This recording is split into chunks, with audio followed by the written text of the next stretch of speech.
Là, on a le gros, le bien connu des réseaux. Pas filmer la plaque. Il a passé le 1 000 000 de vues, mon petit Toyota HDJ. Donc c'est le Toyota HDJ 100. Il est de 2001. C'est la version VX. Putain, j'ai pas les clés, il est fermé. C'est la version VX. Ça veut dire que c'est le toute option. Bon, toute option de l'époque. Mais quand même, tu as les sièges chauffants, les sièges électriques, tu as tout qui est électrique, le volant, réglable en plusieurs machins. Comme je disais sur TikTok et tout, regarde quand tu te penches dessous, mon gars. Tu vas vite comprendre que c'est pas la même chose que les Santa Fe et les autres 4x4 de merde dans le genre. Regarde la largeur des trucs. Regarde la taille à l'avant des cardans, les billettes de direction. Regarde le triangle, mon gars. Tu vois la taille du triangle? C'est un vrai châssis, là, mon pote. C'est pas du vieux 4x4 éclaté. Et encore, maintenant, tu as des 4x4, mais c'est des 2x4 au final. C'est même pas des vrais 4x4. Lui, c'est un 4 roues permanente. Tu as la boîte de transfert au milieu qui balance là-bas dans le diff arrière. À l'arrière, tu as un pont. Il n'y a rien de mieux que les ponts. À l'avant, il n'y a pas de pont. À l'avant, c'est des cardans. Malheureusement, en Australie, j'avais le FZJ80, si je dis pas de conneries. C'est le moteur essence. Donc, c'est le 4 litres 5 essence, pas de turbo, Atmo. Je crois que c'était 200 chevaux aussi. Bon, ça manque un peu de puissance, mais au moins, il prend les tours et ça allait bien en vrai. Et lui, il est coupleux. Et ça reste coupleux. Boîte automatique. Alors, tout le monde va dire, ouais, boîte manuelle, nanana, c'est mieux pour le franchissement. Plus costaud. J'ai vu ça dans les commentaires. Plus costaud. Alors, mieux pour le franchissement, boîte manuelle, non. Pas du tout, parce que beaucoup moins linéaire. Donc quand tu vas faire du franchissement, du vrai, quand tu vas faire du rocher, faire des croisements de ponts, des trucs comme ça, ta boîte manuelle, tu mets un à-coup avec l'embrayage, tu peux vite perdre l'arrière ou l'avant. Et quand tu es sur des parois rocheuses, des rochers qui sont humides, mouillés ou glissants, il y a de la mousse dessus, et que tu mets un à-coup, et que tu as 40 mètres de vide à gauche et que tu es en dévers, bah t'as pas envie de perdre de l'adhérence, tu vois. Et le problème avec les boîtes manuelles, c'est que oui, ça fait plus authentique, oui, tu passes tes vitesses, ça fait plus pilote, machin. Mais c'est moins efficace qu'une boîte automatique. La boîte automatique, t'as juste à accélérer et freiner. Tranquille, tu fais tout doucement, il n'y a pas d'à-coup, c'est linéaire, c'est parfait pour le vrai franchissement. Après, en termes de solidité, ça je peux pas te dire, je connais pas la boîte manuelle, comment elle est. Tout le monde dit qu'elle est plus costaud que la boîte automatique. Là, la boîte automatique sur celui-là, elle a 450 000 km, elle a jamais été changée. Il y a eu 2 vidanges de fait dessus. Bon, c'est pas le top, hein, mais il n'y a jamais de problème, tu vois. Donc, boîte automatique, mon essence, donc le FZJ 80 que j'avais en Australie, boîte automatique aussi, il avait, quand je l'ai acheté, 330 000 km, je l'ai vendu, il en avait 400. Jamais aucun problème de boîte. Et là-bas, mon pote, je te l'ai mis en travers, en long, en large, sur le côté, j'ai même failli le béner. Enfin, croisement de pont, roue en l'air, enfin, on a tout fait. On a fait il y a plusieurs tracks en Australie. T'as les faciles, médium, machin. On est allé jusqu'à... on n'a pas fait les tracks les plus difficiles, mais sur la carte, on avait une carte où il y avait toutes les tracks d'Australie dessus. Et on était à 3 sur 4 en termes de difficulté. Après 4 sur 4, c'est vraiment, il faut être accompagné, il faut être un groupe de 5 minimum, il faut un lift de minimum 3 inches. Donc là-bas, un lift de 3 inches, c'est 3 pouces de lift. Donc 4x4 rehaussé de 3 pouces, je ne sais pas ce que ça représente en centimètres. Il n'y a pas que le lift qui compte, il y a aussi la hauteur du pneu qui compte. Si tu es en 33, et ben, il n'y a peut-être pas passé partout, tu vois. Il y en a, ils sont en 30, ou même moins que... Moi j'étais en 33. Il y en a, ils sont en 30. Donc ils ont la garde au sol. En fait, regarde, je te montre. La garde au sol, elle est là. Tu vois?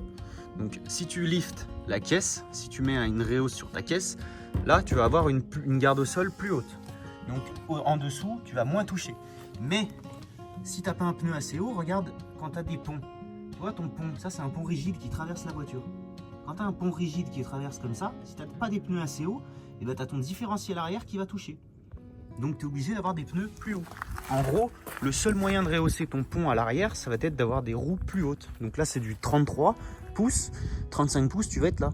Donc tu vas forcément rehausser le pont et la caisse. Et il y en a, ils rehaussent que la caisse. Donc là, forcément, tu as plus de passages dans les passages de roues et tu as plus de garde au sol ici au milieu. Ok, mais si ton pont, il traîne par terre de partout, là, au final, ça sert à rien. Tu vois. Ils te disent aussi avoir un snorkel. Donc le snorkel, c'est ce qui vient sur l'avant. Sur celui-là, normalement, il est de l'autre côté. En gros, bah, tu perces ta carrosserie et là, tu as ta prise d'air qui vient se prendre en haut du pare-brise pour éviter que l'eau rentre dans la boîte à air. Alors que normalement, bah, la prise d'air, elle se fait dans l'air. Donc, quand tu as l'eau ici, bah, l'eau, elle rentre dans la prise d'air et ça te noie ton moteur. Alors que si elle est là, bah, tu peux aller dans beaucoup plus profond. Donc c'est pour ça qu'on n'a pas fait des difficultés 4 sur 4 en Australie. C'est parce que bah, j'avais le snorkel, j'avais des pneus en 33 pouces.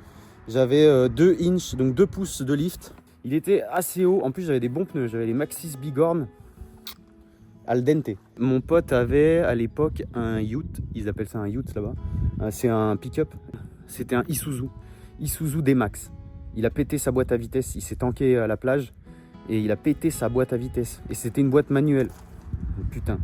Garage, 5000 balles de réparation, bref. Et lui, bah, il était en panne. Du coup, on roulait avec ma voiture. Et c'est pour ça qu'on voulait pas s'aventurer dans du 4.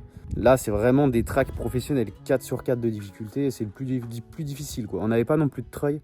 Bon, j'étais équipé, mais voilà. Bref, revenons-en à nos moutons. La KTM 1290 Super Juke Air avec le petit pot d'échappement AliExpress, mon pote. Rien à foutre. Qu'est-ce que tu veux acheter des pots d'échappement à 1500 balles? C'est écrit Super Juke 1290 R. Magnifique. En plus, elle fait un très beau bruit. Cold start juste pour toi.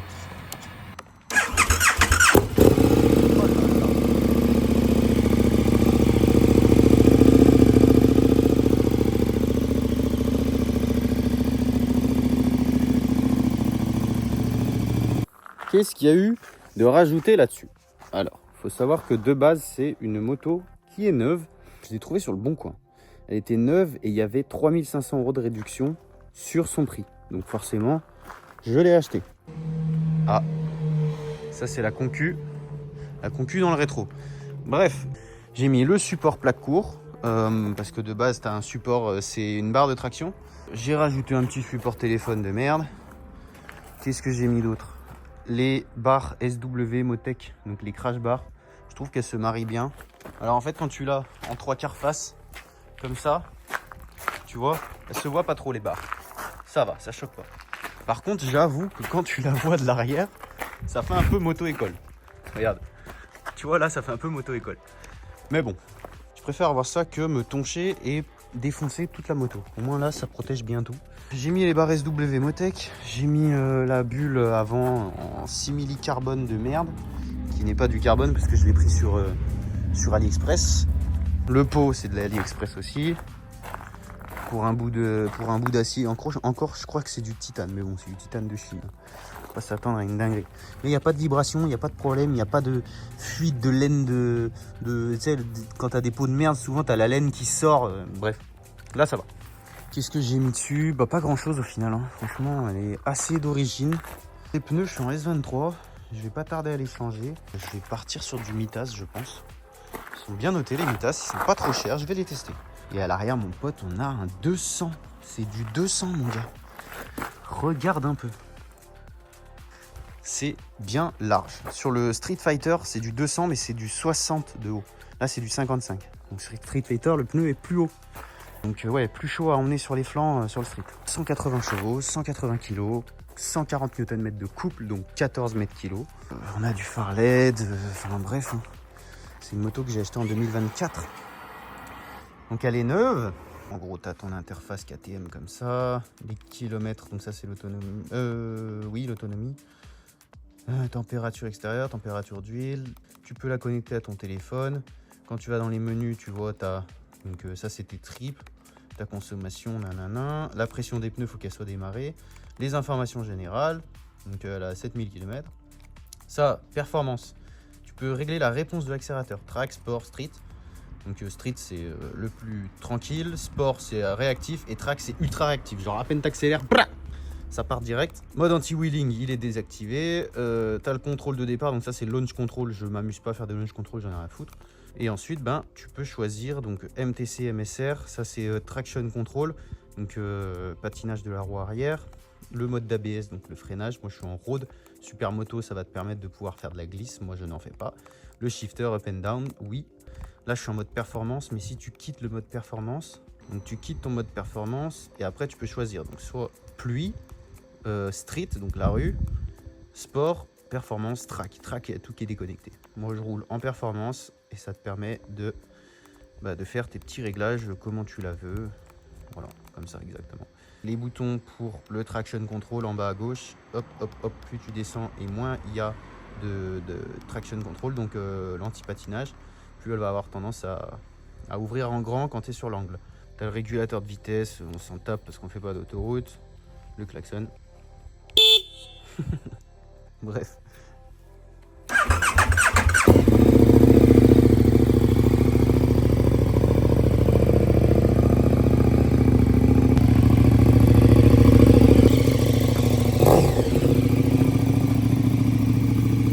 Tu vois, j'hésitais à la rouler et je pense que je vais y aller là. Il n'y a plus trop d'hésitation. Ah, avant, je voulais vous présenter un objet que j'ai acheté, que je n'ai pas encore essayé. Et c'est ni plus ni moins qu'un transpondeur. Je ne sais pas si vous connaissez ce que c'est un transpondeur. En gros, voilà ce que c'est un transpondeur. Ça va te permettre d'aller sur piste. Donc ça, c'est un objet que tu vas mettre sur ta moto.